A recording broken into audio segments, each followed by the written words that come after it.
அவருக்கு பதிலடி கொடுப்பதற்காக நமது அருமை மிகு கேசவன் அவர்களை அழைக்கிறோம். உங்கள் கரவொலியோடு.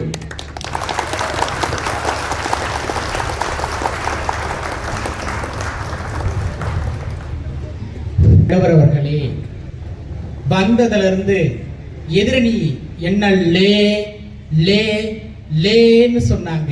உங்களை வர்ணிச்சு ஏதாவது 3 வார்த்தை கவிதை சொன்னாங்களா? இல்லையே. நாங்க சொல்றோம் கேளுங்க. கார்குழல் கண்ணனை, பட்டிமன்றத்தின் மன்னனை, கிருஷ்ணகிரி இருக்கக்கூடிய அழகான பெண்களுக்கெல்லாம் அண்ணனே. நடுவர்களே, அப்படி சொல்ல வரல, ஏங்கோனா வாங்கோனான்னு சொல்ல வந்த நடுவரவர்களே.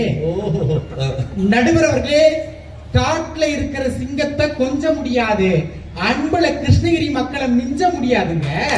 அவங்களுக்கு என்னுடைய வணக்கத்தை சொல்லி இன்னைக்கு தலைப்பு என்ன நடுவரவர்களே? ஸ்கூல்ல போனா பையன் வந்து பரிச்சு வருஷமெல்லாம் பாடம் நடத்திருப்போம், பரிச்சு போறது ரெடியா இருப்பான். அப்போ வந்து கேட்பான், சார் இன்னைக்கு என்ன சார் சப்ஜெக்ட் பரிச்சுன்னு. மேடைக்கு வந்து பின்னாடி தலைப்பு கேட்டா என்ன சொல்ல? அப்படி இல்ல நடுவர்களே, உங்க வாயால கேட்டாதான் எங்க மக்களுக்கு ஒரு மகிழ்ச்சின்றதுனால கேட்டோம். அதாவது மன நிறைவுக்கும் மகிழ்ச்சிக்கும் சிறந்தது எது? வயல்வெளி காலமா, வாட்ஸ்அப் காலமா? சரியா சொன்னீங்க நடுவர்களே.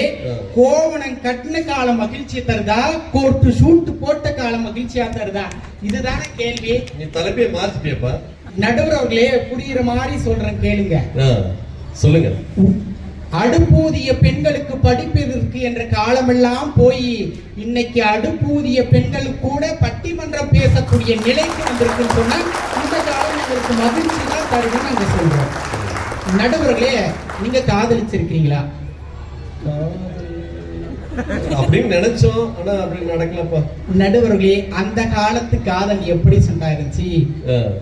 அத்தமக உன்ன நினைச்சி அழகு கவிதை ஒண்ணு வடிச்சேன், அத்தமக உன்ன நினைச்சி அழகு கவிதை ஒண்ணு வடிச்சேன், அத்தனையும் மறந்து புட்டேன் அடியே உன்னை பார்த்ததுமே அடரஞ்சிதமே உன்னை கொஞ்சமே நாம் என்ன செய்தி சொல்லு, ஒரு வார்த்தை ஒன்னும் வரவில்லை.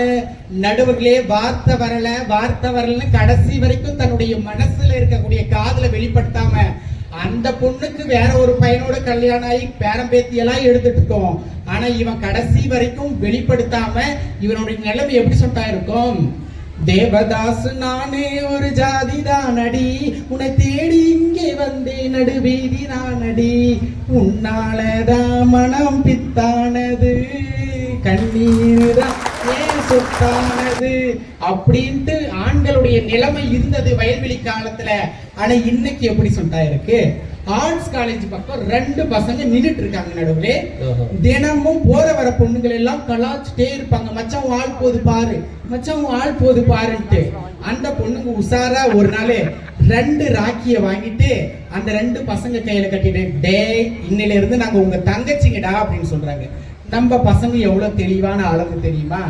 மச்சான் என் தங்கச்சி நீ கல்யாணம் பண்ணிக்கோ, உன் தங்கச்சி நான் கல்யாணம் பண்ணிக்கிட்டு அப்படி சந்தோஷமா இருக்கிறாங்க. நடுவுலே நாங்க என்ன சொல்றோம்னா, கல்யாணம் பண்ணிட்டாங்களா? காதலிச்சு கண்டமாகிறத விட சைட் அடிச்சு சந்தோஷமா இருக்கும் இந்த காலத்துல. அதுதானே சொல்ல வரோம். நடுவர்களே, அன்னைக்கெல்லாம் தங்கம் கொடுங்க, வைரம் கொடுங்க, வைடூரியம் கொடுங்க அப்படின்ட்டு வரதட்சணை வாங்கினாங்க. நம்ம அம்பேத்கர்னா எனக்கு இதெல்லாம் பத்தாது மாமியாவும் கொடுங்கன்ட்டு வாங்கின காலமெல்லாம் இருந்துச்சு. நடுவர்களே, இதுக்காக ஒரு கவிஞர் பாட்டு எழுதினாங்க. எத்தனை முறை வெக்கப்படுவா எங்கக்கா, எத்தனை முறை காலில் விழுவா எங்கக்கா, எத்தனை முறை காப்பி கொடுக்கா எங்கக்கா, எத்தனை முறை காலில் விழுவா எங்கக்கா, சேதி வரும் முன்ன நம்பி நம்பி அவ வீதி வழியே பார்த்திருப்பா, சேதி வரும் முன்ன நம்பி நம்பி அவ வீதி வழியே பார்த்திருப்பா, சேதியும் வராது எந்த நாதியும் வராது, சேதியும் வராது எந்த நாதியும் வராது, பட்டு புடவைய கட்டி பார்க்க 10 வருஷமா ஆசைப்பட்டா, பட்டு புடவைய கட்டி பார்க்க 10 வருஷமா ஆசைப்பட்டா, பட்ட மரமானா எங்கக்கா பார்க்க சகிக்களியே, எல்லோருமா சேர்ந்து பாடுபட்டு ஒரு 8 பவுனையும் சேர்த்து வச்சோம், எல்லோருமா சேர்ந்து பாடுபட்டு ஒரு 8 பவுனையும் சேர்த்து வச்சோம், 10 பவுன் கேட்டு ஒருத்தன் பாதியில் ஓடிட்டானே அப்படின்னு அந்த பெண்ணோட ஏக்கத்தை அழகாக பார்த்து. உண்மைதான் நடுவுலே, கள்ளிப்பாறையிலிருந்து தப்பிச்சு எப்படியாவது கல்யாணம் பண்ணலான்னு வந்தா இன்னைக்கு எத்தனை பெண்கள் வரதட்சணை கொடுமையாக அன்னைக்கு வந்து கல்யாணமே ஆகாம இருந்தாங்களே. இதனால் தான் ஒரு கவிஞன் எழுதினா மூமெவித்தா, பூக்களிலே நானும் ஒரு பூவாய்த்தான் பிறப்பெடுத்தேன், பூவாக பிறந்தாலும் பொன் விரல்கள் தீண்டலையே, பொன் விரல்கள் தீண்டலையே பூமாலை ஆகலென்று வருத்தத்தோட எழுதியிருப்பாங்க. ஆனா இன்னைக்கு நடுவர்களே, மனிதநேயமா என்னன்னு நினைக்கிறீங்க நீங்க? மனிதநேயம் என்பது மனிதனை நேசிப்பதா மனிதநேயம்? இல்லை இல்லை, மனிதன் எல்லா உயிரையும் நேசிப்பதுதான் மனிதநேயம். இன்னைக்கு திருமண வரதட்சணையாக 1001 மரக்கன்றுகளை ஒடிசாவை சார்ந்த ஒரு பள்ளி ஆசிரியர் வாங்கியிருக்கிறாங்கன்னு சொன்னா இது எங்களுக்கு மனநிறைவு தான் நாங்க சொல்றோம். நடுவர்களே, ஒருவேளை எதிரணியில் இருக்கக்கூடிய 3 பேருக்கு இப்ப நெஞ்சு வலி வந்துருதுன்னு வச்சுக்கலாம். நாங்க அந்த காலத்துலதான் வாழ்ந்தவங்கன்னு சொல்லி நாங்க மாட்டு வண்டியை புடிச்சு அதுல மருத்துவமனைக்கு போய் சேர்றதுக்குள்ள அவங்க பரலோகமே போய் சேர்ந்துருவாங்க. ஆனா 108க்கு போன் பண்ணா இன்னைக்கு உடனே மருத்துவமனைக்கு போய் சொன்னா இந்த வசதி எல்லாம் இருக்கிற இந்த காலம் எங்களுக்கு மனநிறைவு தான் தருது.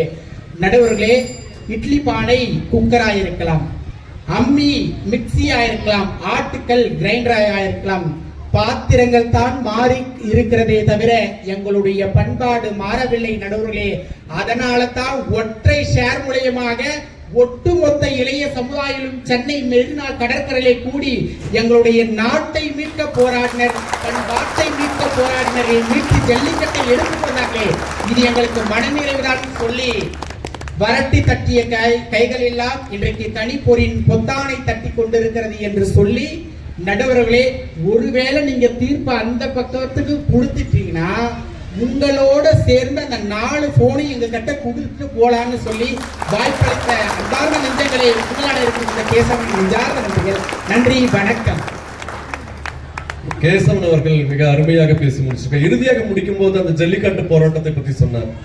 இந்த நூற்றாண்டில் நடந்த ஒரு எல்லாருடைய கவனத்தையும் ஈர்த்த நமது காலத்தில் நடந்த ஒரு போராட்டம்னா அது ஜல்லிக்கட்டு போராட்டம் தான். அதை அழகாக பதிவு செய்திருக்கிறார்.